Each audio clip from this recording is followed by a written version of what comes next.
한번 저를 따라해 주시면 감사하겠습니다. 우연인가 섭리인가? 우연인가 기도의 응답인가?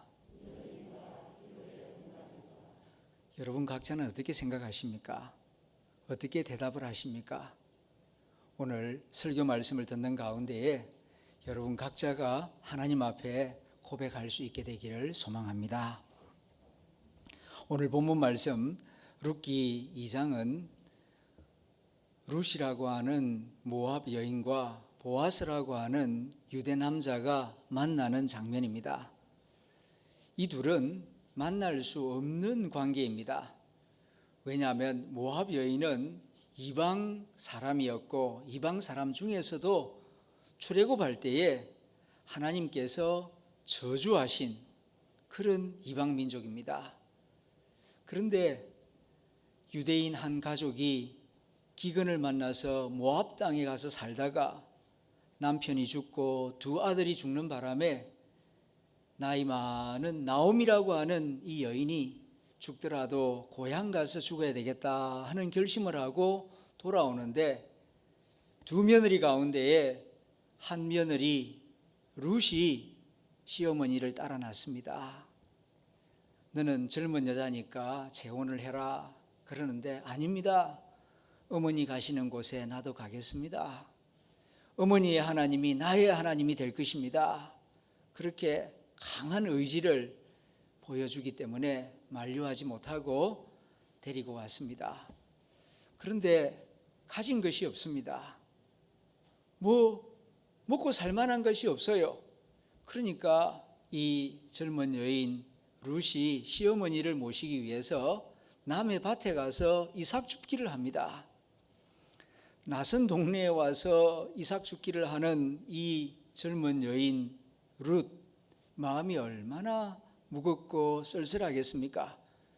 그러나 그녀는 어머니를 잘 모셔야 하겠다는 일념으로 아침 일찍부터 남의 밭에 가서 이삭 줍기를 합니다.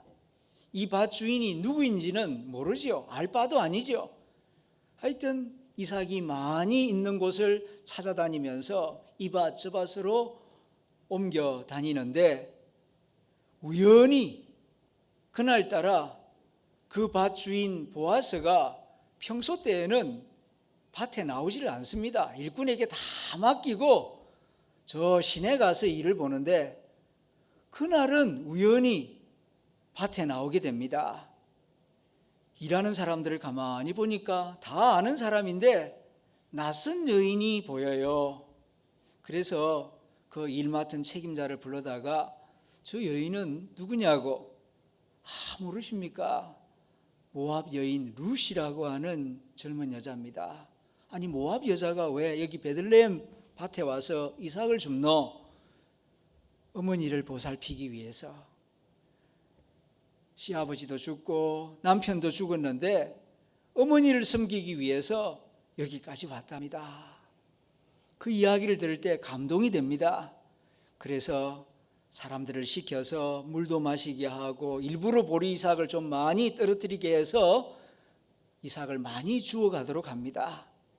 이 만남으로 인하여서 이 보아스와 룻이 결혼을 하게 되고 그 사이에서 다윗이 나중에 태어나게 되고 또 다윗의 후손 가운데에서 육신적으로 우리 주 예수님이 태어난다 하는 이야기입니다. 룻은 우연히 그 밭으로 들어가게 되었습니다. 누구인지도 몰랐습니다.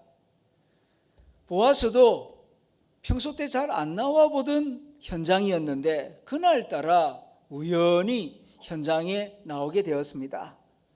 세상적으로 볼 때에는 자기 자신이 생각할 때에는 계획이 없었던 일이니까 우연이라고 할 수 있겠지요. 그런데 오늘 성경은 2장 4절에서 마침이라는 말을 쓰고 있습니다. 사람이 보기에는 우연이었는데 하나님이 보시기에는 때마침 하나님이 섭리하신 그 일이 이루어져서 때마침 보아스가 룻을 보게 되고 그리고 그 만남으로 인하여서 그와 같이 복된 가정을 이루게 되고 후손이 태어나게 되었다 하는 말씀입니다.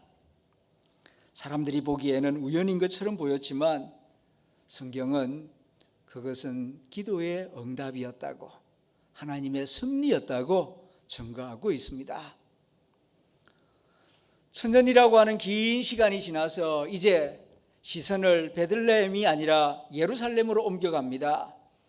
그 당시에는 이스라엘이 로마의 식민 지배를 받고 있었습니다. 너무나 힘들고 고된 시대였죠. 그때에 시몬이라고 하는 나이 많은 노인이 있는데 이스라엘의 위로를 간절히 기다리며 시간을 정하여 매일 성전에 가서 기도합니다. 그렇게 기도한다고 해서 기도의 응답이 언제 어떻게 이루어질는지 아무도 모릅니다. 기도하는 자기 자신도 모릅니다. 그러나 하나님께 소망을 두고 시간을 정하여 성전에 올라가서 꾸준히 기도하고 있는데 어느 날 성령님께서 마음에 감동을 주십니다. 무슨 일이 있으려나, 무슨 특별한 일이 일어나려나 하는 기대감을 가지게 됩니다. 그런데 그때 때마침 마리아와 요셉이 태어난 지 8일째 되는 날 아기 예수님을 강보에 싸서 예루살렘 성전에 들어오십니다. 유대인 전통을 따라서 아기 예수님에게 할례를 행하기 위하여 성전에 들어오는데 기도하던 시몬의 마음이 뜨거워집니다. 네가 기다리던 이스라엘의 위로가 지금 들어오고 있다. 기도하던 눈을 떠서 보니 젊은 부부가 아기를 안고 들어오는데 얼마나 마음이 기쁜지, 낯선 젊은 부부입니다. 그런데 이 노인 시몬이 다가가서 아기를 건네 안고 하늘을 바라보며 감격하며 기도합니다. 하늘과 땅을 창조하신 하나님 아버지, 내가 주님이 허락하신 구원을 내 눈으로 보게 되었나이다. 이제는 내가 눈을 감아도 더 여한이 없습니다. 하나님 감사합니다. 기쁨과 감격의 찬양을 하나님께 올려드렸습니다. 서로 약속한 거 아닙니다. 그런데 때마침 기도하는 사람의 마음속에 감동이 있고 때마침 마리아와 요셉이 8일째 되는 날 아기 예수님을 안고 성전에 들어갔는데 기도하던 시몬의 기도에 하나님이 이렇게 응답하여 주셨다는 말씀입니다. 마침, 때마침, 세상 사람이 말할 때에는 우연의 일치라고 말하겠지요. 그러나 기도하는 사람에게는 그 때마침이 기도의 응답인 것입니다. 하나님의 섭리의 역사임을 고백하게 되는 것입니다. 룻처럼 하나님을 섬기기로 결단한 청년들, 안나처럼 금식하며 하나님의 도움을 기다리는 권사님들, 시므온처럼 의롭게 경건하게 살며 시간과 장소를 정하여 기도하는 장로님들에게는 이 때마침이 하나님의 기도의 응답임을 확신 있게 느끼게 하고 체험으로 다가오게 됩니다. 영국의 템플이라고 하는 성공의 주교가 있습니다. 아주 유명한 분인데 한 번은 캠브리지 대학에서 초청을 합니다. 오셔서 채플에서 설교를 해 주십시오. 캠브리지 대학 하면은 세계적인 대학 아닙니까? 그 많은 석학들 앞에서 내가 무슨 설교를 해야 하나 고민을 하다가 기도에 응답하시는 하나님, 이런 제목으로 설교 제목을 정하여 채플 단에 서서 힘있게 설교를 하였습니다. 마치고 내려오는데 한 청년이 다가와서 이렇게 질문을 합니다. 목사님, 지금 이 시대가 어떤 시대인데 기도의 응답이라는 주제로 설교를 하십니까? 그건 고대 신화 시대에나 하는 이야기 아닙니까? 지금은 과학이 지배하는 과학의 시대입니다. 무슨 기도의 응답이 있다고 그런 말씀을 하십니까? 이 지성인들 앞에서 기도의 응답 그런 거 없습니다. 우연의 일치겠지요. 그렇게 항변을 합니다. 그러자 그 템플 주교가 그 청년을 가만히 쳐다보면서 빙그레 웃습니다. 자네 말을 듣고 보니까 일리가 있구만. 그런데 이상한 건 말이야. 기도하면 그 우연의 일치가 나타나고 기도하지 아니하면은 우연의 일치가 안 나타난다는 걸세. 신기하지 않나? 어떻게 대답하겠나? 하고 되물었습니다. 그렇습니다. 안 믿는 사람, 기도의 능력을 믿지 않는 사람에게는 우연의 일치라고 말하겠지요. 그러나 하나님을 믿고 하나님의 은혜를 경험하고 그리고 기도의 응답을 믿는 사람에게는 우연이 아니라 하나님의 응답인 것입니다. 기도하는 사람에게는 이런 신비로운 은혜가 정말 우연의 일치 같은 그런 응답이 많이 나타나는 것을 우리가 경험할 수가 있습니다. 우리 국민들이 사랑하는 시 가운데 풀꽃이라고 하는 시가 있지요. 자세히 보아야 예쁘다. 오래 보아야 사랑스럽다. 너도 그렇다. 나태주 선생님이 쓴 시입니다. 자세히 보면 예쁘다. 오래 보면 사랑스럽다. 너도 그렇다. 아주 짧은 시이지만 마음을 따뜻하게 하고 빙그레 미소 짓게 하는 정말 여운을 남기는 명시입니다. 그런데 이 시가 어떻게 탄생하게 되었는가? 나태주 선생님은 교대를 졸업하고 초등학교 교사 일을 보았습니다. 40년이 지나갈 때에 드디어 교장으로 발령을 받게 됩니다. 얼마나 참 흥분되고 설레이는 순간입니까? 교장이 되어서 이제 발령받은 학교에 도착해 보니까 저 시골에 있는 조그마한 학교입니다. 그래도 교장 선생님이 되었으니 설레이는 마음으로 교장 일을 보기 시작하는데 시골에 워낙 작은 학교인지라 선생님이 많지가 않아요. 모자라니까 교장 선생님도 자주 교실에 들어가서 어린이들에게 수업을 해야 하는 경우가 꽤나 많이 있었답니다. 그런데 교실에 들어가서 아이들에게 수업을 진행하면은 아이들이 잘 안 들어요. 나이 많은 선생님이라서 그런지 아주 뺀질거리고 말을 안 듣고 까칠하게 대하는 겁니다. 그러니까 아이들이 믿게 보여요. 그래 마음속에 저놈들 어떻게 해야 쓰나 그런 생각들이 자꾸 떠오르고 갈등이 생겼습니다. 그러다가 공주중앙교회 집사님이시니까 주일날 되면은 이제 교회에 와서 예배를 드립니다. 기도하는 시간이 되면은 아이들 앞에 가졌던 마음이 생각나서 회개 기도를 합니다. 하나님 죄송합니다. 아이들을 사랑하게 해주세요. 아이들을 사랑하게 해주세요. 어느 날 야외 수업 시간이 되었습니다. 아이들을 데리고 밖으로 나가서 수업을 하는데 그날 수업은 하얀 도화지에다가 이제 너희들이 보는 그 나무와 풀과 꽃과 나비 이런 것들을 그려보라 하는 수업이었습니다. 그 아이들이 열심히 그립니다. 그런데 가만히 보니까 참 이뻐요. 꽃이 예쁜 게 아니고 열심히 그림을 그리고 있는 아이들의 모습이 참 이쁘게 보이더랍니다. 순간 신기함을 느꼈습니다. 그래서 오래 쳐다보고 있었습니다. 그랬더니 교실에서 밉살스럽게 보이던 그 아이들 얼굴 한 구석에 사랑스러움이 나타나기 시작했습니다. 자기 스스로, 나태주 교장 스님 스스로가 전율을 느끼기 시작했습니다. 이게 어찌된 일인가? 너무나 감동스러워서 그 길로 바로 교장실로 뛰어들어가서 메모지를 꺼내어서 그때 받았던 느낌을 글로 옮겨 적었습니다.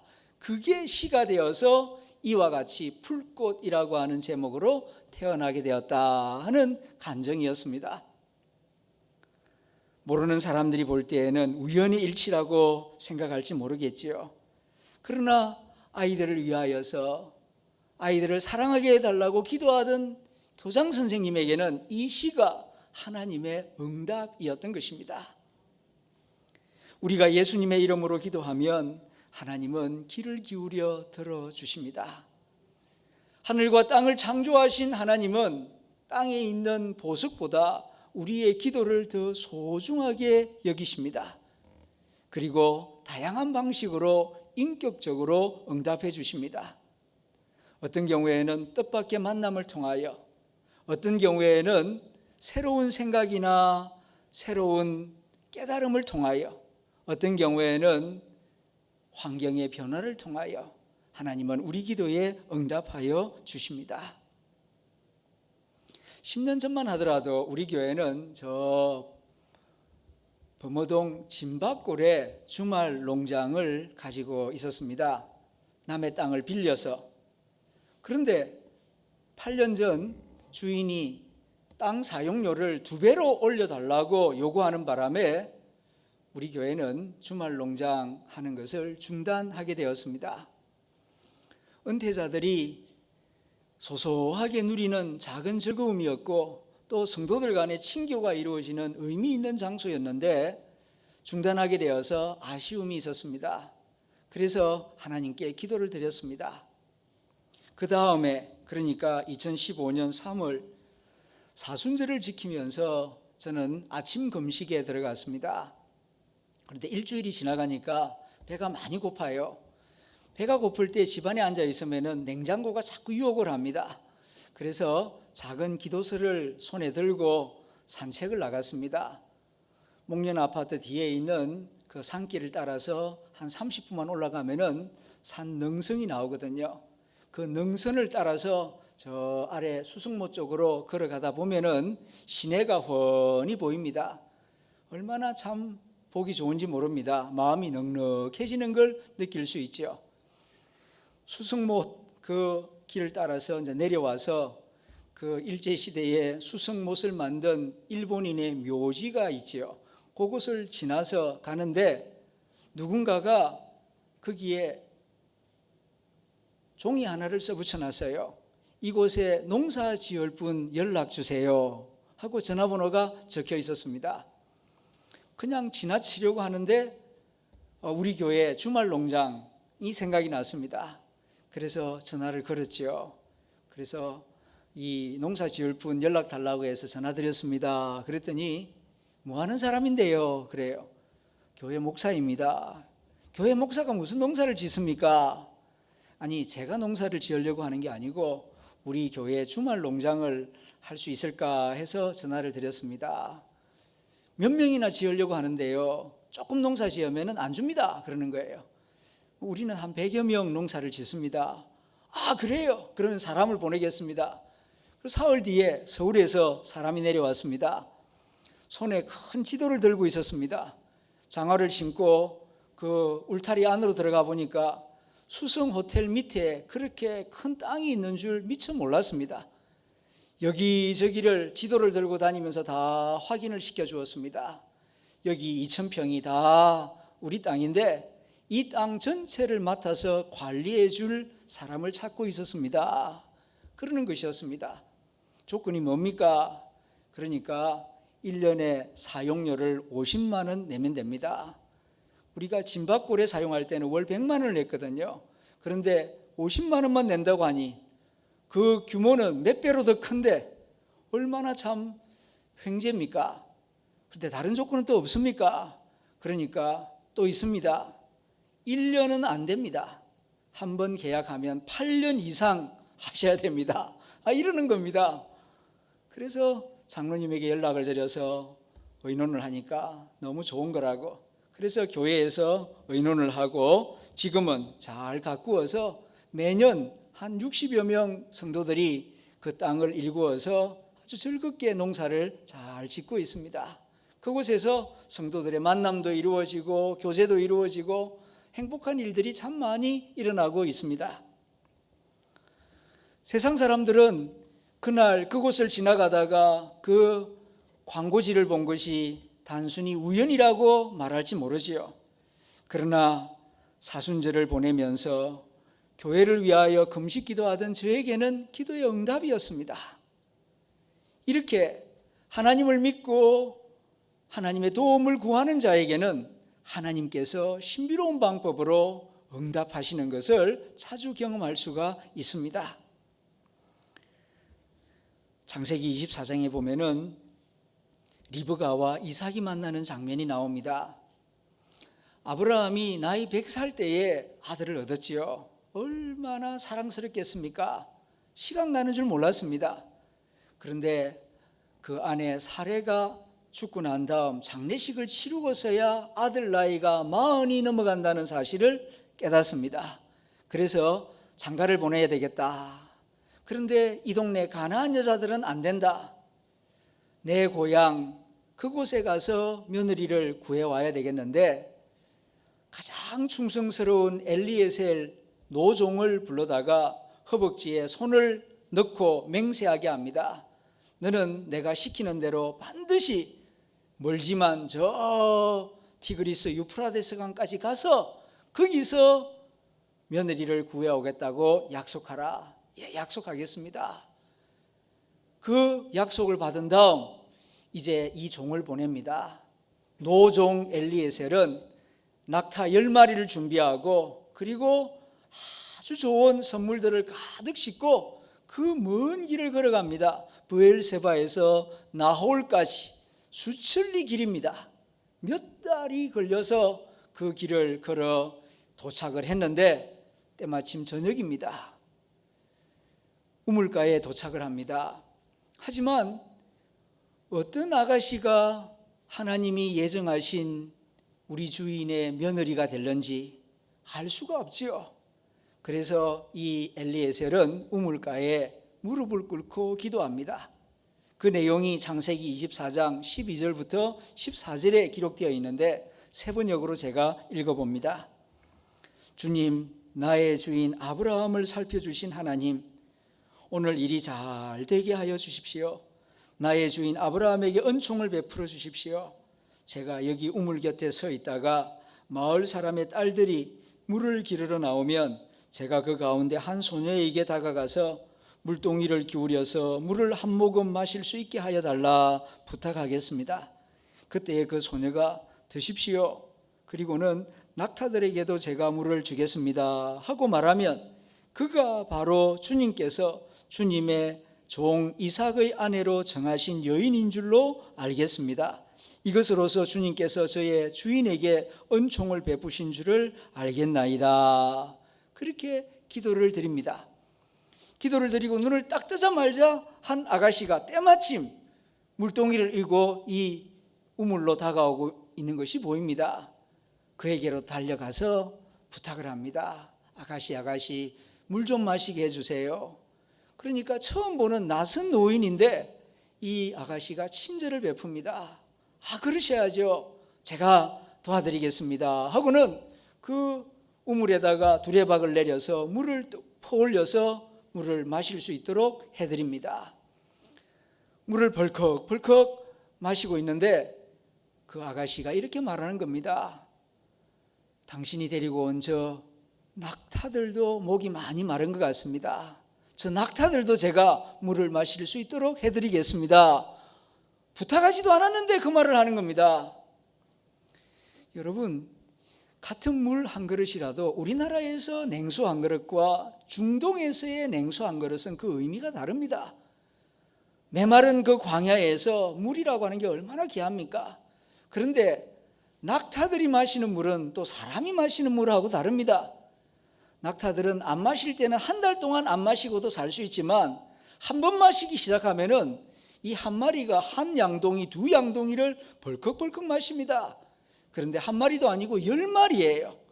이 10마리 물을 다 마시게 하려면은 얼마나 수고를 많이 해야 하는지 모릅니다. 그런데 이 아가씨는 낯선 노인에게 물을 떠드릴 뿐만 아니라 이 목말라 하는 짐승 10마리에게도 물을 다 마실 수 있도록 그 수고를 아끼지 않고 두레박을 내리고 또 내리고 그래서 물을 퍼올리는 겁니다. 그 모습을 지켜보던 엘리에셀은 하나님이 내 기도에 이렇게 응답을 해주시는구나. 얼마나 신기하고 놀랍습니까? 지체하지 아니하고 기도가 끝나자마자 하나님 앞에 올린 기도가 그대로 이루어지는 것을 엘리에셀은 보고 하나님을 찬송합니다.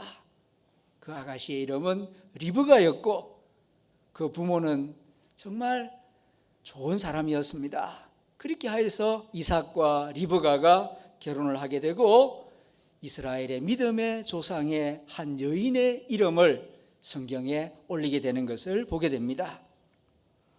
기도의 응답은 이렇게 이루어지는 경우가 많습니다. 작은 친절을 통하여서 큰 축복으로, 작은 만남을 통하여서 큰 만남으로, 평범한 만남을 매개로 하여서 소중한 만남으로 이어지게 되는 것입니다. 우리는 하나님을 믿습니다. 기도할 때에 하나님께서 우리의 기도에 응답하여 주심을 믿습니다. 그렇기 때문에 우리의 만남, 우리에게 허락된 이 사건들과 현실은 우연이 아니라 하나님의 은혜요, 하나님의 축복임을 믿습니다. 운명이라 생각하지 않습니다. 우연이라 생각하지도 않습니다. 하나님의 섭리요, 하나님의 응답이다. 여기에 우리의 신앙 고백이 있습니다. 저는 2005년도에 박사학위를 받았습니다. 저의 지도 교수는 이광순이라고 하는 교수님이셨는데 이분은 선교를 위하여서 하나님 앞에 서원을 하고 일평생 독신으로 살아오고 있습니다. 그런데 2004년도 이분의 여동생이, 제일 사랑하는 여동생이 혈액암에 걸렸습니다. 얼마나 고생을 많이 했는지 모릅니다. 그때 사랑하는 제자들에게 러닝구를 한 벌씩 다 사주시면서 말씀하셨습니다. 이 속옷이 다 젖을 때까지 기도해 주시오. 하여튼 이런 분이었습니다. 정말 뜨겁게 기도하시는 분인데 많은 분들이 그 소식을 듣고 병실을 찾아와서 동생을 위하여서 간절하게 기도하였습니다. 기도를 하고 돌아가면은 이광순 교수는 동생에게 묻습니다. 제가 그 옆에 있었는데 하나님이 우리에게 어떤 기적을 베풀어 주실까? 기도해 주시는 분들이 기도할 때마다 마치 나사로가 무덤에서 나오듯이, 그리고 나인성 과부의 아들이 살아난 것처럼 그런 은혜, 그런 기적을 베풀어 달라고 뜨겁게 기도하였기 때문입니다. 그래서 기도를 마치고 돌아가면은 하나님이 우리에게 어떤 기적을 베풀어 주실까? 그렇게 물으신 것이었습니다. 그때에 병상에 누워있던 동생이 이렇게 대답을 합니다. 언니, 좋은 병원을 만나는 것도 기적이요, 좋은 의사를 만나는 것도 기적이 아니겠습니까? 올바른 약을 찾는 것도 기적이요, 주사를 제때 실수 없이 맞는 것도 기적이 아닌가요? 낙심하지 않는 것도 기적이죠. 이런 상황 가운데에서 어떻게 낙심하지 않을 수 있겠습니까? 세상 사람 같으면 벌써 100번, 1000번 낙심하고도 남음이 있겠지요. 그러나 이런 가운데에서도 낙심하지 않는 것, 하나님이 베풀어 주신 은혜요, 기적이요, 기도의 응답이 아닌가요? 저는 그 대답이 너무나 인상적이었습니다. 맞습니다. 이미 여기에 기도의 응답이 있습니다.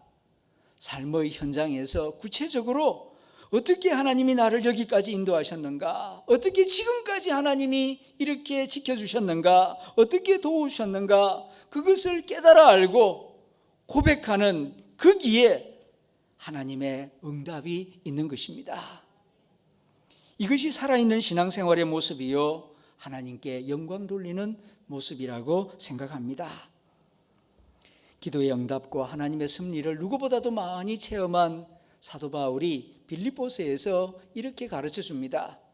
너희 안에서 행하시는 이는 하나님이시다.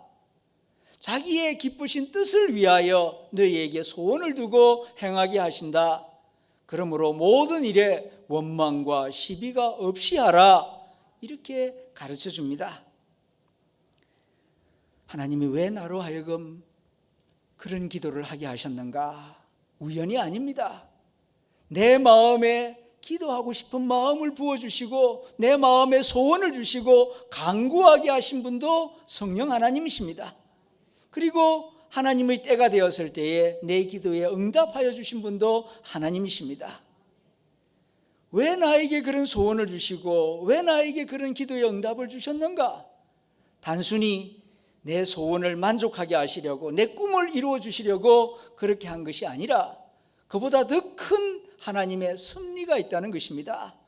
그것은 자기의 기쁘신 뜻을 위하여, 자기의 기쁘신 뜻, 모든 사람들이 예수 그리스도를 알게 하고 가능하면 다 구원을 받게 하시려는 것이 하나님의 궁극적인 섭리요 목적이요 뜻이 아니겠습니까? 이 하나님의 선교, 하나님의 구원을 이루기 위하여서 우리에게 소원을 주시고 기도하게 하시고 기도의 응답을 주시고 이렇게 역사하신다고 사도 바울이 우리에게 가르쳐주고 있는 것입니다. 그러므로 원망과 시비가 없게 하라. 기도가 이루어졌네, 기도가 안 이루어졌네 그러면서 내게 이득이 되었는가 손해가 되었는가, 이 만남이 내 기도의 응답인가 아니면 나에게 손해가 되는가, 그런 세속적이고 계산적인 마음으로 싸우고 찢이고 볶는 시비 원망에 빠져들지 말고 아버지의 기쁘신 뜻이 무엇이길래 나에게 이런 소원을 주시고 이렇게 기도하게 하시고 이런 응답을 주시는가, 내 소원만 생각할 것이 아니라 더 큰 하나님의 섭리를 생각하라.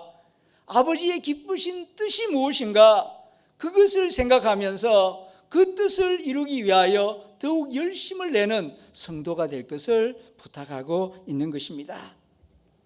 그러므로 우리의 기도 응답도 중요하지만은 기도 응답을 통하여 살아계신 하나님을 체험하고 믿음이 더욱 견고해지는 동시에 나를 어디로 인도하고 계시는가, 하나님의 기뻐하시는 뜻이 무엇인가를 더 깊이 생각하는 성도들이 될 수 있기를 기원합니다. 그리할 때에 역사를 섭리하시고 내 삶을 인도하시는 하나님의 신비로운 손길이 보이기 시작할 것입니다. 그리하면 금년 한 해도 범사에 감사하며 찬송하는 복된 입술이 될 줄로 믿습니다. 기도하겠습니다.